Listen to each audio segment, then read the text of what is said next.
ទីរੂដែលកើតមកហ្នឹងគឺមានកំហុសរៀងពីកំណើតគាត់មានបញ្ហាពីការចលករខួរក្បាលការចលករខួរក្បាលហ្នឹងគឺការលូតលាស់តាំងពីនៅក្នុងផ្ទៃពោះមកម្លេះកំឡុងពេលគាត់កំពុងបោះពោះហ្នឹងម្ដាយគឺអាចមានជំងឺផ្សេងបរិស្ថានជុំវិញក្នុងផ្ទះគាត់វាអាចតាក់ទងជាមួយការប្រើប្រាស់គីមីបាទជំរាបសួរខ្ញុំបាទចាបសរុនជាគ្រូពេទ្យព្យាបាលដោយចលនាផ្នែកបញ្ញាបត្របាទព្យាបាលដោយចលនាគឺជាការព្យាបាលដោយមានបច្ចេកទេសដែលតាក់ទងជាមួយនឹងចលនារូបរាងកាយហើយព្យាបាលទៅលើមុខងារចលនានៃរូបរាងកាយព្យាបាលចលនារូបរាងកាយគឺតាក់ទងជាមួយនឹងគ្រប់វ័យមានន័យថាការព្យាបាលដោយចលនាគឺព្យាបាលតាំងពីទារករហូតទៅដល់មនុស្សចាស់តាក់ទងជាមួយនឹងបញ្ហានៃការកំសោយទៅលើចលនាដែលទារកកើតមកអត់មានការវិវត្តនៃចលនាបានគ្រប់គ្រាន់មានន័យថាគាត់កើតមកគាត់ខ្សោយដៃខ្សោយជើងទារកដែលកើតមកហ្នឹងគឺមានកំហុសរៀងពីកំណើតតាក់ទងជាមួយនឹងការពីអង្គតាក់ទងជាមួយនឹងការវិញមុខហើយតាក់ទងជាមួយនឹងមានបញ្ហាផ្លាត់ពីកំណើតជាដើមហើយក្រោយពេលកើតនឹងទៅទៀតទារកដែលកើតចេញមកគាត់មានបញ្ហាពីការចលករខួរក្បាលដែលតាក់ទងជាមួយនឹងមូលហេតុនាំឲ្យពីការចលករខួរក្បាលហ្នឹងគឺការលូតលាស់តាំងពីនៅក្នុងផ្ទៃពោះមកម្លេះ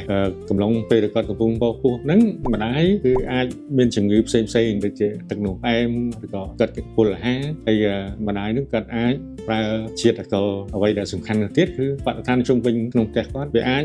តាក់ទងជាមួយនឹងការប្រើប្រាស់គីមីក្រោយពេលកើតហ្នឹងកើតមកគឺអត់បានគ្រប់ខែកើតទៅក្នុង7ខែទារកកើតនៅក្នុង8ខែហើយករណីមួយទៀតគឺតាក់ទងជាមួយនឹងទារកភ្លោះហើយអាងតាគៀករបស់ម្ដាយចង្អៀតអញ្ចឹងពញាពេលនៃការសម្រាលចេញមកយូរប្រហែលខ្លះអត់ដឹងមូលហេតុទេតែគាត់ខ្សោយទាំងដៃខ្សោយទាំងជើងអញ្ចឹងគ្រូពេទ្យព្យាបាលចលនាគឺអាចជួយស្ដារទៅលើមុខងារនៃចលនាមុខងាររូបរាងកាយគាត់បានករណីដែល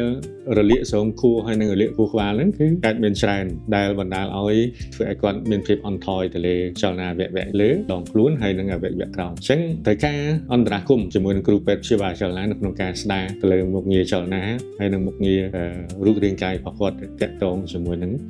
ធ្វើយ៉ាងណាឲ្យគាត់អាចមានលទ្ធភាពនៅក្នុងការអង្គុយនៅក្នុងការឈរនៅក្នុងការដើរដោយឯករាជ្យឡើងវិញបានបន្ទាប់ពីគាត់មានបញ្ហាជំងឺអ្វីដែលយើងជួយទៅលើករណីដែលមានបញ្ហាជំងឺលាកបំពង់កហើយលាកផ្លូវដង្ហើមអ្វីដែលធ្វើឲ្យទារកនិងកុមារហ្នឹងគាត់ពិបាកមុំហើយគាត់អួតមកវិញកុមារខ្លះធ្វើឲ្យគាត់មានបញ្ហាពិបាកនៅក្នុងការដកដង្ហើមអញ្ចឹងគ្រូពេទ្យព្យាបាលចលនាមានបច្ចេកទេសក្នុងការធ្វើចលនាផ្លូវដង្ហើមដើម្បីឲ្យស្លេះរាវនិងជំរុញស្លេះចេញមកក្រៅដើម្បីឲ្យមានប្រសិទ្ធភាពតាក់ទងជាមួយនឹងការផ្ដល់ថ្នាំហើយនឹងប្រសិទ្ធភាពនៅក្នុង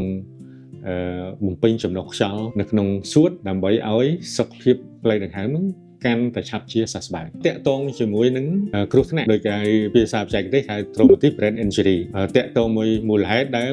នាំឲ្យគាត់គ្រោះថ្នាក់គឺ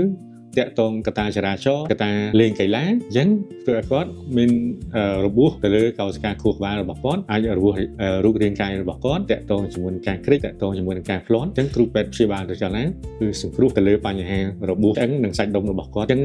កុំភ្លេចមកពិគ្រោះនឹងទទួលការព្យាបាលនៅមន្ទីរពេទ្យកុមារម៉ាក់សិង្ខា